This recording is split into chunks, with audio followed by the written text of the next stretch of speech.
Welcome to the Pirate Broadcast, where we interview interesting people doing interesting things, where you can expand your connections, your community. Kindness is cool and smiles are free. And let's get this party started. Unlocking the mystery of entrepreneurs and interesting people doing interesting things. Love the idea that you're here, Ben. Thank you so much for being here. It's really my pleasure. Thank you. Good morning.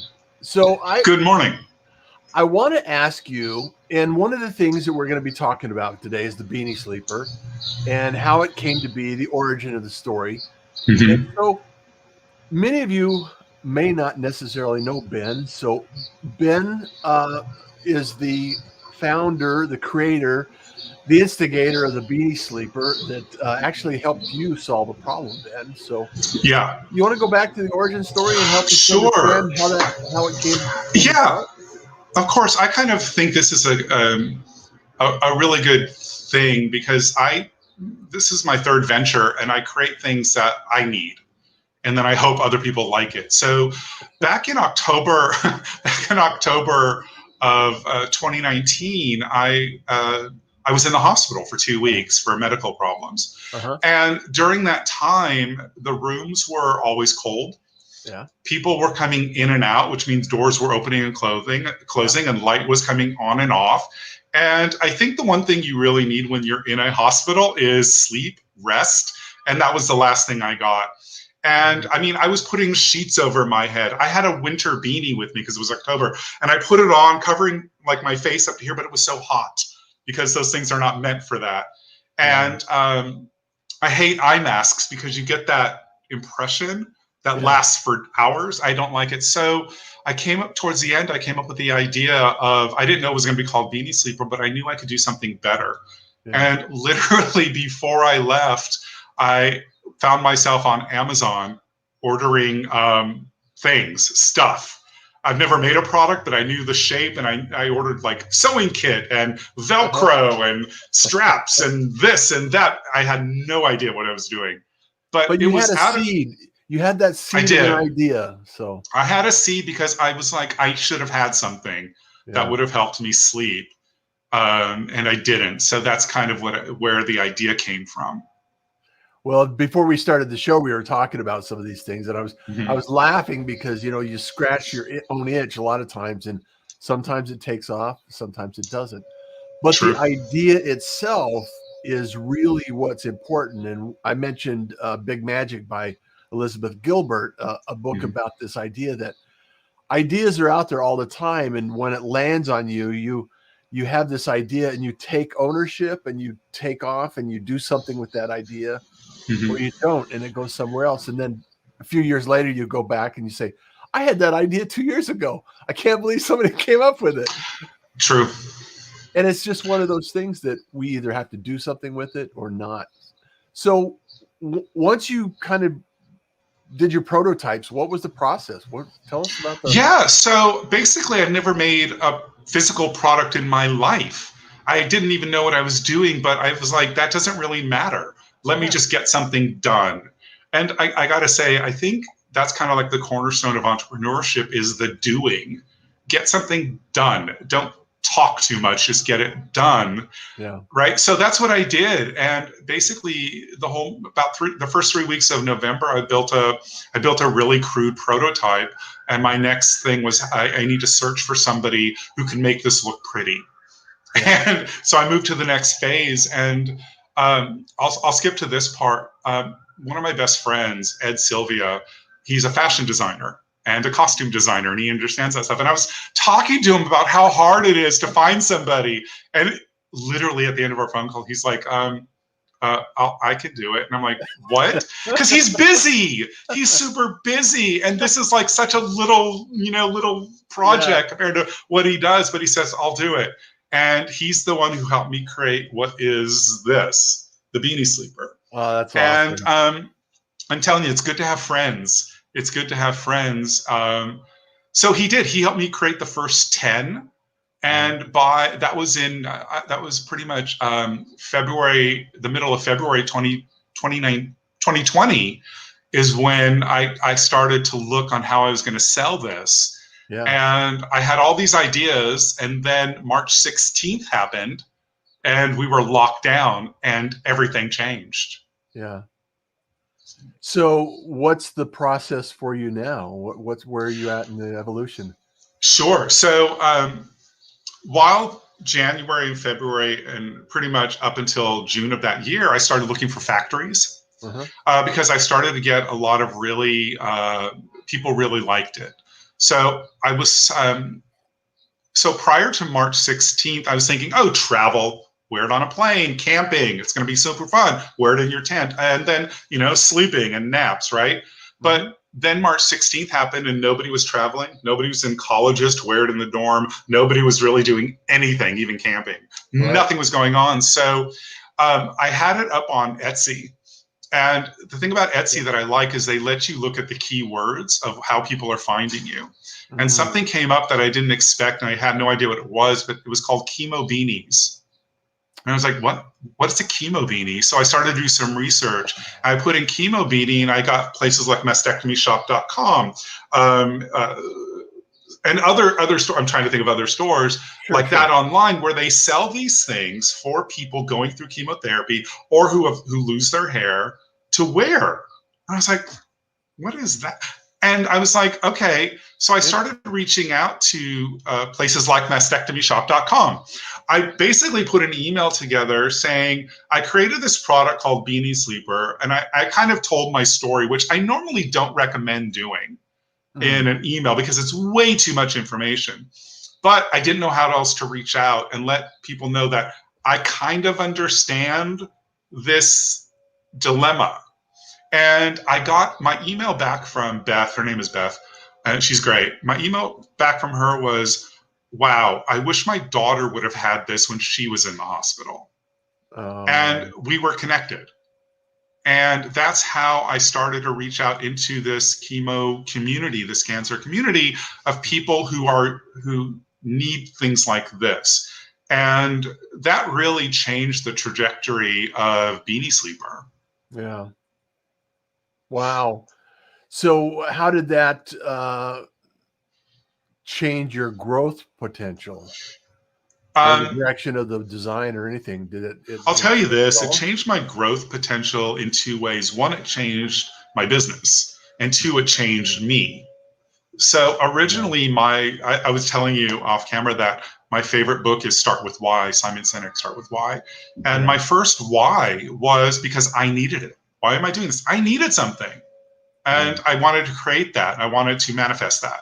But the second why, which is now kind of taken over the business, is because, oh, my cat, is because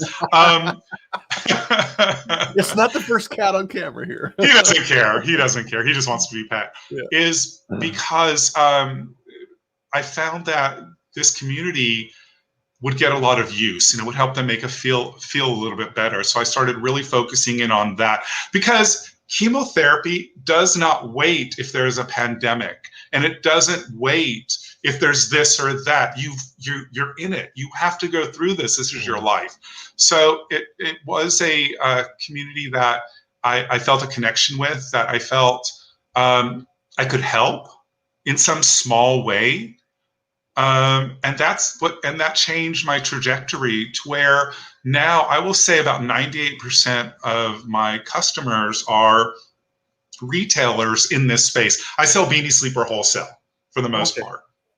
I mean, of course, you can buy it on my site, beaniesleeper.com, but you can also buy it at like findpillow.com. They're selling it. Or you can buy it, mastectomyshop.com, or you can walk into a fitting experience down in Florida. So there are places you can even find it. It's on Amazon. On one of my other clients, Med About You Too, has an Amazon store, and she put it there. So you can find it in all sorts of places, but the majority of my customers are in this space, and I'm kind of diving in.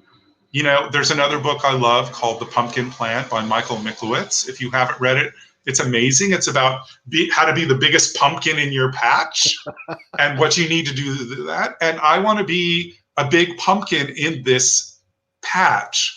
And that's kind of how I'm approaching it. And yeah, that's where the trajectory is right now. Well, I love the idea, and I love the creative process, and I love the idea. And this isn't your first venture in being an Mm-hmm. entrepreneur and creating Mm-hmm. a something.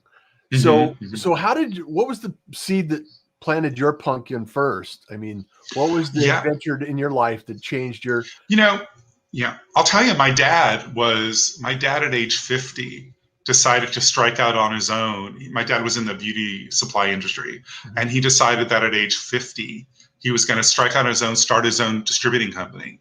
And that was my first time ever really Wow. seeing an entrepreneur, understanding the process of really putting it on the line. Yeah. I mean, really risking your retirement or risking your home or risking. Everything. And it, and so it kind of hit me back when I was in retail at Hugo Boss that I understood how to put outfits together. I understood how to make something small into something big, how to really make looks, and that became Redress. And Redress was about styling business executives because that's what I was doing in the store. I was basically styling business execs, and I decided, well, why can't I do this on my own? Yeah. And I started that, and I got my first clients by basically spamming real estate agents. Because at that time you could literally spam them. Now you can't, but at that time, and I was sending out emails, click, click, click, click, until somebody called me, and that's how I got started there. And then word of mouth, and that happened. And I was saying earlier that was great up until 2008, when the economy went to heck, and all my clients were fired. So but then that turned into Faster Pants, which is a software company I built. So Faster Pants was basically what I call an outfit recommendation engine, which took the principles of Redress, which is how to put things together, and created this software that you throw in disparate pieces of men's clothing, suits, shirts, sport coats, trousers, jeans, khakis, ties. This inventory goes in and perfectly matched outfits come out. So you click on a tie, every shirt and pant come out with that tie shown on a virtual mannequin. But this gets into a problem. I created something that I think is cool and nobody else did. So I basically, it was a very expensive failure, but I learned a lot. And so that was a $50,000 failure, but I created Beanie Sleeper and sold my first one for under $500. Yeah. So I learned a lot. So that's the bootstrap concept of just, okay, do have, just create something, put it out there, test it and evaluate it. So how far has it evolved since the first kind of concept to the so I had my first I'm sorry for talking over, it's a voice lag thing. So I got my first factory order in. I ordered 1,000 pieces. I got that in mid-December, and now I have sold to date about 350 pieces. So I'm getting ready for my version 2.0. So that's already in the work. I'm getting samples made of that. It's going to be great. The colors are chosen. It's going to be really fabulous. So I'm doing that.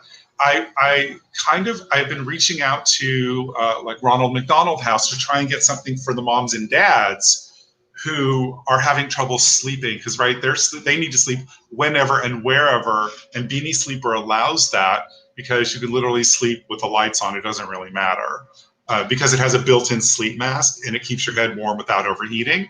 So I'm really, again, down this track. I'm reaching out to cancer centers and people and places that do infusion therapies.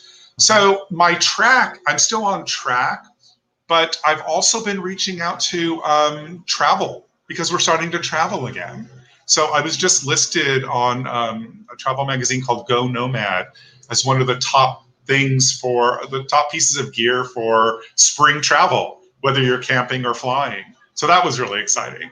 So the trajectory, I'm still on my path. I still want, the primary thing is the chemotherapy, but I'm also looking into travel and open markets, and I'm trying to kind of find my way because I feel I want Beanie Sleeper to be my last job, or I really want to grow this as far as it can grow, and then see what's happening.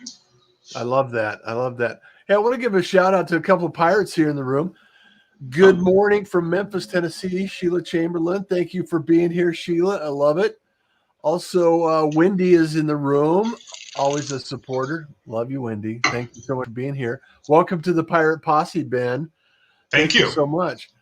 Trajectory change in 2020, Sheila says. And also, she says there is some audio difficulty. I suspect she means audio difficulty. So we're live streaming, technology, all of these things that go into it are, at our, it's one of those things that we have some control over, but not all control over. So then I'm really curious. So the thing that, as you go through this process and you go through this challenge, as a bootstrapper, what have you learned personally in your personal growth as an individual about patience and maybe some empathy, or how to get through things even when you're feeling overwhelmed or you're feeling burnout, or all of those emotions that entrepreneurs typically experience? What are some of the things that you've gone through, and how have you dealt with that as an entrepreneur? Well, I'll start with the most recent one, is that although this is my third business, my third time as an entrepreneur, this is the furthest I've ever been. So I liken it to this. It's like I've always reached here, and I reached here with Beanie Sleeper, but I have the ability now, because I have the need, to go here. Yeah. Right. So I actually, because of that, I hired a business coach. Her name is Stephanie Ray. She calls herself the accountability evangelist, and it's really amazing. So I'm in her group, her cohort, as she calls it, and it's been great because it's not like I've built a business plan, but I have a business roadmap now, and I'm able to actually structure this. And this has been a great help, because I think as entrepreneurs, we tend to go on what I need in the moment. I need this in the moment, because we're wearing all these hats. But what this does is it allows me to do my top 3 of what I need to do, and then work my way down the list weekly. And that's been really, really important on the business side. On the personal side, you talk about patience, and I will say that's a big deal, because especially in wholesale, the actual wins come weeks and months later of work. It's not like you go to my website, buy Beanie Sleeper, I instantly get money, you instantly get a Beanie Sleeper, right? It's not that at all. So it really is about patience. I read a lot. Start with Why, The Pumpkin Plan. I am such a big believer in knowledge. The Power of Vulnerability, Brene Brown, is huge. If you're an entrepreneur, great book to read, 100%. I actually believe in doing. I have 2 podcasts myself. One is more about Beanie Sleeper, called Sleeping with Ben, and it's on IG Live, and I do it and it comes onto Spotify. I started another podcast with a dear friend of mine. We're both part of No More Mr. Nice Guy. If you know about that book, right? Again, growth, right? So we have a podcast called Nice Guy Deep Dive. We take those issues and just go deeper with them. So how cool. And I think I could talk all day about this kind of stuff, but I feel like growing as a person helps me grow in a business, and vice versa.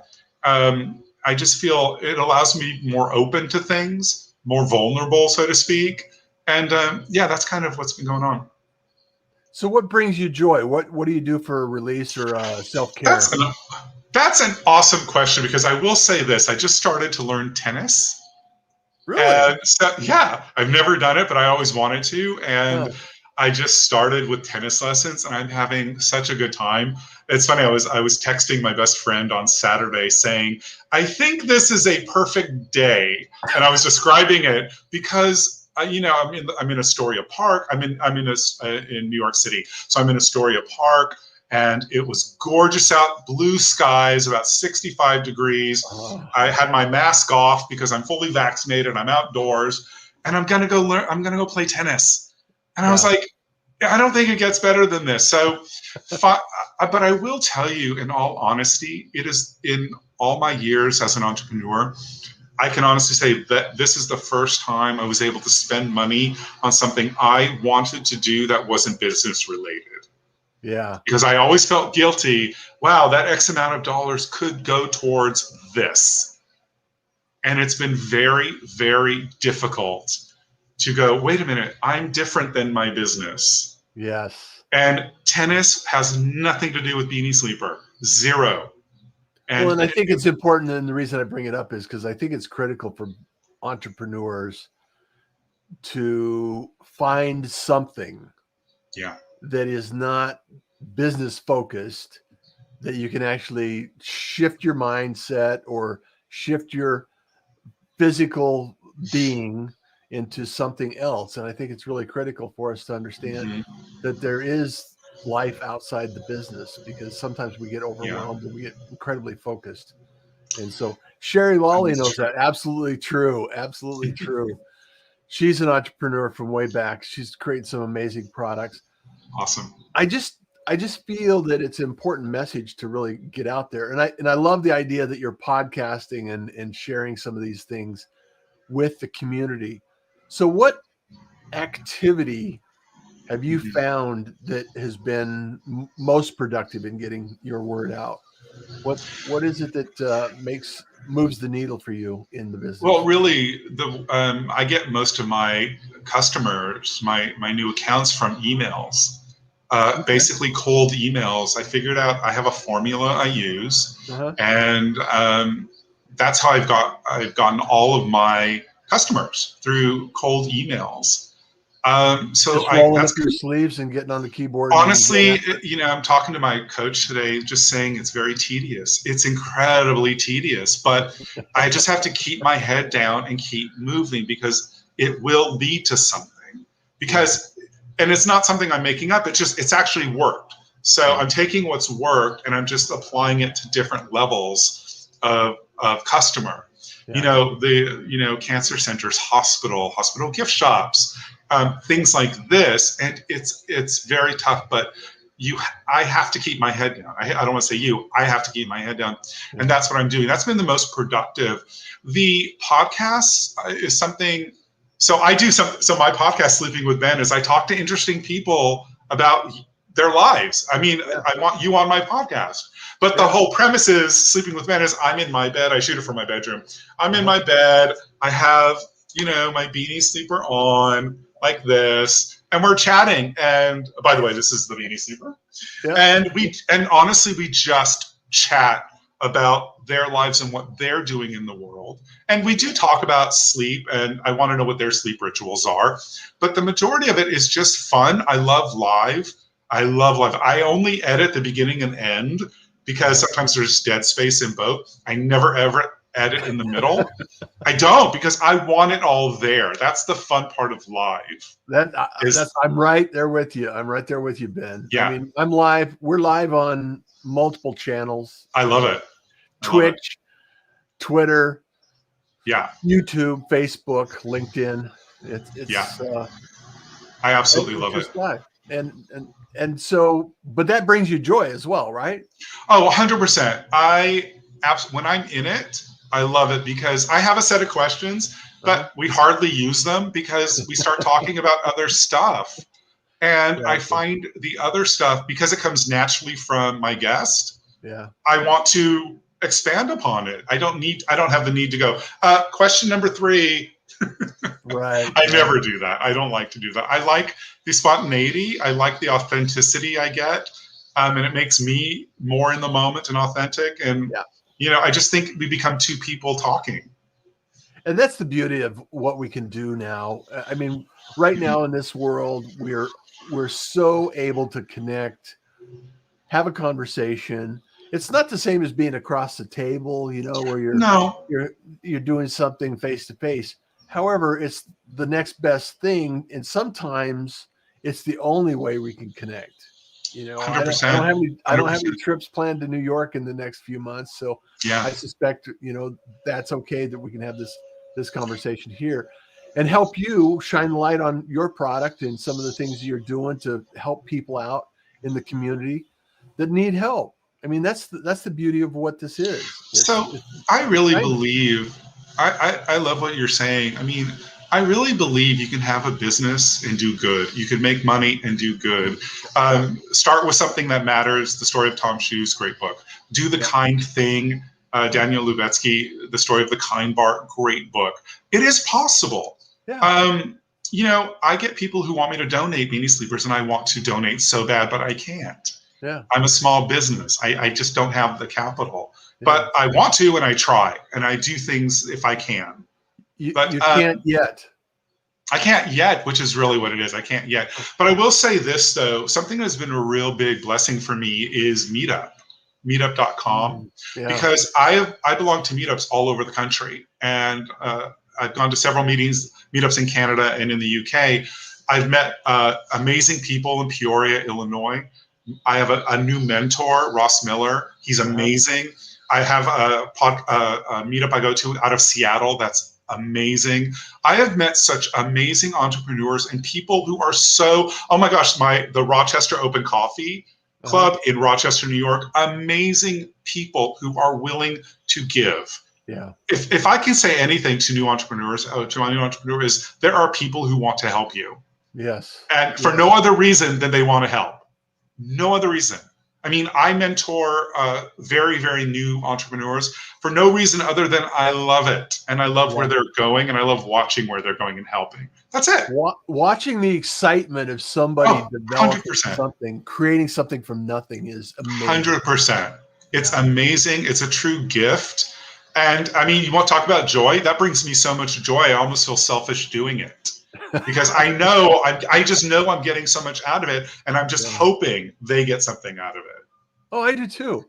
Yeah. And often it evolves into a relationship that lasts for years. 100%. Yeah, you're 100% right.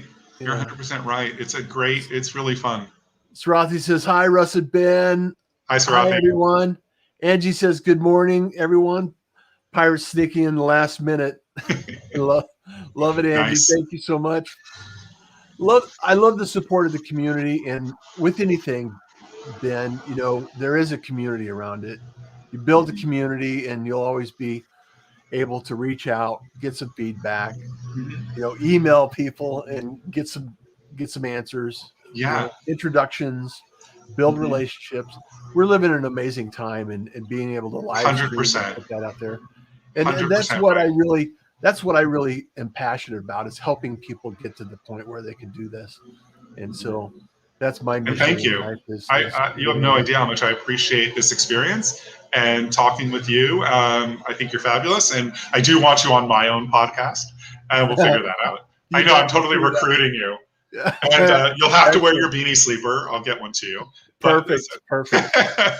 Well, I have spent many nights in the hospital over time. Oh, I've damaged about every part of my body at some point in my life, and required many hospital stays. Oh, so man, I would love that. And I've traveled a lot, so Beanie Sleeper would be wonderful. But it's really, in fact, it reminds me, when I was a kid, I used to collect hats.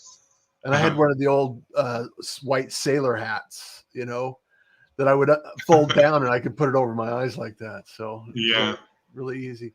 Well, Ben, it's been a total pleasure and enjoying the moment in the day and it sets the tone, gets things going right. And I love the fact that you're here, and appreciate you being here. So thank you so much. I appreciate it. So how's the best way how do you like people getting a hold of you? You can get a hold of me. The best way is through Instagram or Facebook at Beanie Sleeper. That's really the best way to get me. Or you can always go to my site, beaniesleeper.com. There's a form if you need to email me, but the best way is Instagram at Beanie Sleeper. Perfect. Well, thank you everyone for being here.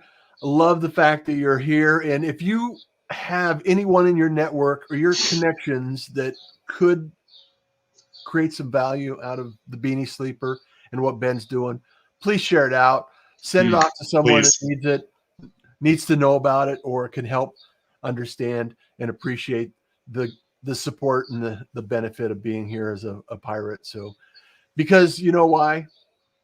Kindness is cool. Smiles are free. So true. And you enjoy the day. Thank you so much. I appreciate it. Bye, everybody. Bye. Thank you for joining the Pirate Broadcast. If you found this content valuable, please like, comment, and share it across your social media channels. I would love the opportunity to help others grow in their business. The Pirate Syndicate is a platform where you show up, we produce the show. It's that easy. If you want to be seen, be heard, and be talked about, join the Pirate Syndicate today.